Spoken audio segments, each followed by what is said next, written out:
नमस्कार मित्रों, मैं मनोज श्रीवास्तव। संघ शताब्दी वर्ष पर ये मेरा सीरीज चल रहा है, जिसमें अब तक आपने सभी सर संचालकों जी के बारे में सुना, संघ की स्थापना के बारे में सुना।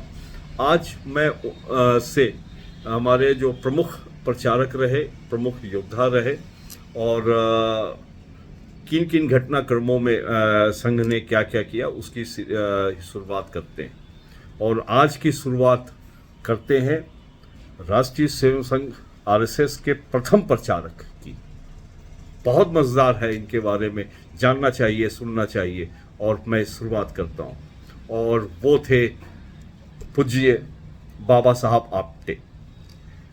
बाबा साहब आप्टे राष्ट्रीय स्वयं संघ के पहले प्रचारक और अखिल भारतीय प्रचार प्रमुख थे। वह एक मौलिक चिंतक और विचारक थे। बाबा साहब आप्टे संस्कृति, मराठी, हिंदी एवं इतिहास के विद्वान, भारतीय संस्कृति के मनीषी, भारतीय जीवन मूल्यों, आदर्शों और संस्कृति की विशेषताओं के बाबा साहब जीवित प्रतीक थे। वे भारत के गौरवशाली इतिहास के प्रयास के लिए निरंतर प्रयत्नरत रहते थे। बाबा साहब आप्टे का जन्म 28 अगस्त 1930 को महाराष्ट्र के यतमाला में हुआ था।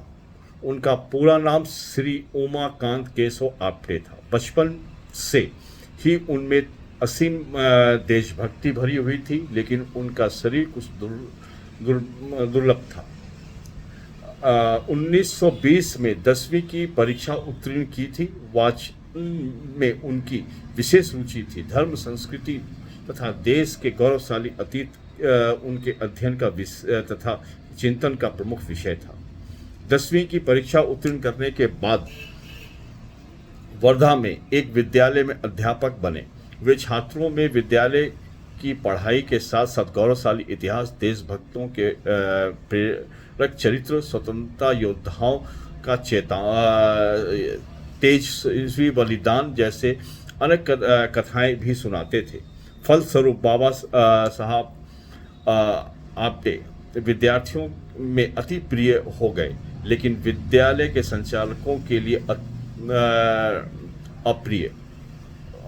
वो पसंद नहीं करते थे, क्योंकि उनका संचालन अंग्रेजों द्वारा होता था। एक बार उन्होंने विद्यालय में लोकमान्य तिलक जी की स्मृति पर एक कार्यक्रम किया। उसके लिए प्राध्यापकों ने उनको घोर नाराजगी जताई, जिसके कारण श्री आप्टे ने तत्काल नौकरी से त्यागपत्र दे दिया। सितंबर 1924 में बाबा साहब नागपुर आ गए और राष्ट्रीय स्वयं संघ बन रही थी, उसमें वो सहयोगी के तौर पे अपने आप को लगा दिया। 1927 में वो प्रथम संघ शिक्षा वर्ग में बौद्धिक विभाग के प्रमुख बने। 1930 में सत्याग्रह आंदोलन में संघ संस्थापक डॉक्टर केशव बलिराम हेगड़वाल जी की अनुपस्थिति में उन्होंने संघ शाखाओं की सुचारू रूप से चलाने का दायित्व भली भांति निभाया। 1931 में वो संघ के पहले प्रचारक होकर निकले। अगले 2 वर्ष तक नागपुर, विदर्भ में प्रवास के बाद अन्य प्रांतों में भी जाने लगे। गांव-गांव पैदल घूम के उन्होंने संघ कार्य का विस्तार किया। इसी दौरान उद्यम मुद्रालय, देव मुद्रालय और आइडियल ज्योमेट्रिक कंपनी में टाइपिस्ट का कार्य किया।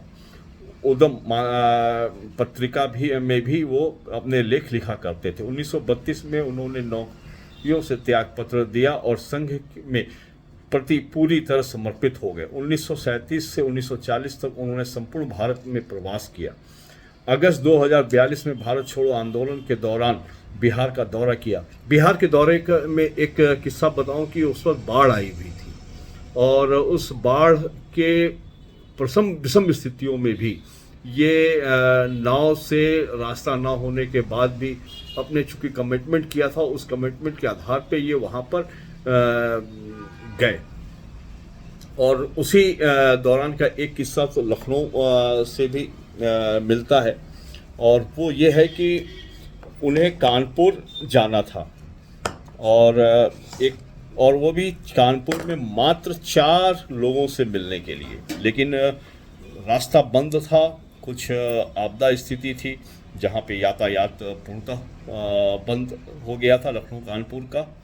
और दूसरे दिन उनको ये उन लोगों से मिलना था, मीटिंग थी जहाँ पे वो संघ के विस्तार के बारे में चर्चा करने जा रहे थे। तो उस ऐसी परिस्थिति में उन्होंने शाम रात को मालूम चला और वो रात को ही वो पैदल चल दिए कानपुर के लिए। सुबह 3 बजे वो पहुँचे और पहुंचने के बाद वहाँ पे अपने नित्य क्रियाक्रम के बाद सुबह जो है उन 4 लोगों से मिले। ये कर्तव्य निष्ठा बताती है कि किस प्रकार से संघ के ये योद्धाओं ने संघ को सींचने का काम किया। चूँकि संघ में विशेष चर्चाओं का विषय नहीं था, लोग ज़्यादा बात आम जनता में नहीं करते थे, तो बहुत से ऐसे महापुरुष हैं जिनके बारे में आम आदमी नहीं जानता।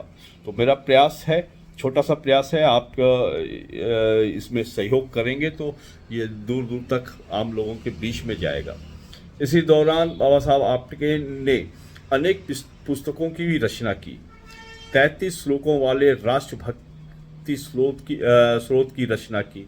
अपनी प्रार्थना महाराष्ट्र स्मृति मराठी में लिखा। इस प्रकार से कईयों किताब पर चंद सूत्र इतिहास मराठी, हिंदी और हमारे राष्ट्रीय जीवन की परंपराओं को किया।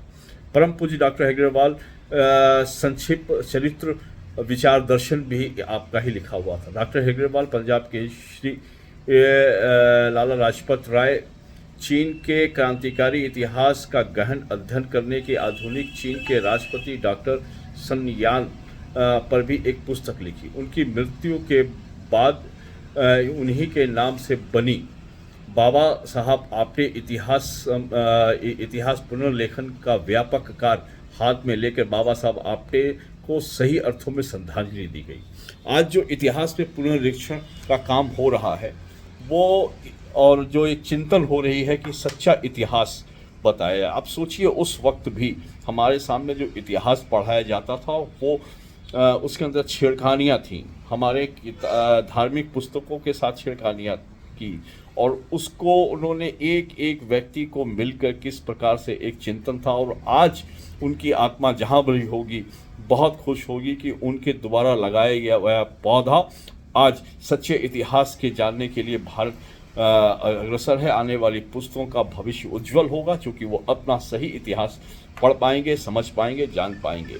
इसी क्रम में आगे बढ़ते हुए वो वेद पुराणों, रामायण, महाभारत आदि भारतीय इतिहास के गंभीर अध्ययन भी किया था। उनका मानना था कि जब तक हम अपने स्वत्व को नहीं समझेंगे तब तक इतिहास बोध और राष्ट्र बोध से वंचित रहेंगे। उनका यह भी मानना था कि जब वो स्वदेशी द्वारा विकृत इतिहास का समूल छेदन करके सही इतिहास का लेखन शुरू नहीं होता तब तक राष्ट्रीय अस्मिता को हमारे हमेशा खतरा बना रहेगा। इसलिए उनकी तीव्र अभिलाषा थी कि आदि काल से लेकर वर्तमान तक के देश का सच्चा इतिहास लिखा जाए, जिसमें भारत के गौरवशाली परंपराओं और जीवन का वास्तविक परिचय हो सके, और जो सही तथ्य विलुप्त हो चुके हैं उन्हें खोजा जाए। इसी अपने जीवन यात्रा को करते हुए 26 जुलाई 1972 को बाबा साहब आपटे जी का निधन हो गया, और आज इतिहास संकलन विभाग इनके नाम से ही समर्पित है। और मुझे बहुत संतुष्टि है कि इस इतिहास संकलन के इस क्रम में मैं भी एक छोटा सा सिपाही हूँ। भले ही मेरा रोल, मेरा कार्य एकमात्र गिलहरी के ही समान है, जैसे कि राम सेतु में जो गिलहरी अपने ऊपर से बदन पे मट्टी डाल के उस सेतु के निर्माण में कार्य कर रही थी। और मुझे आप सबसे उम्मीद है कि ऐसे महान व्यक्ति के कार्यों को जानने के लिए, जन जन तक पहुंचाने के लिए कहने की ज़रूरत नहीं है, आप जरूर इसको शेयर करेंगे, फॉरवर्ड करेंगे, आगे बढ़ाएंगे। इसी बात के साथ अपनी वाणी को विराम देते हुए आपका अपना मनोज श्रीवास्तव। जय हिंद, वंदे मातरम।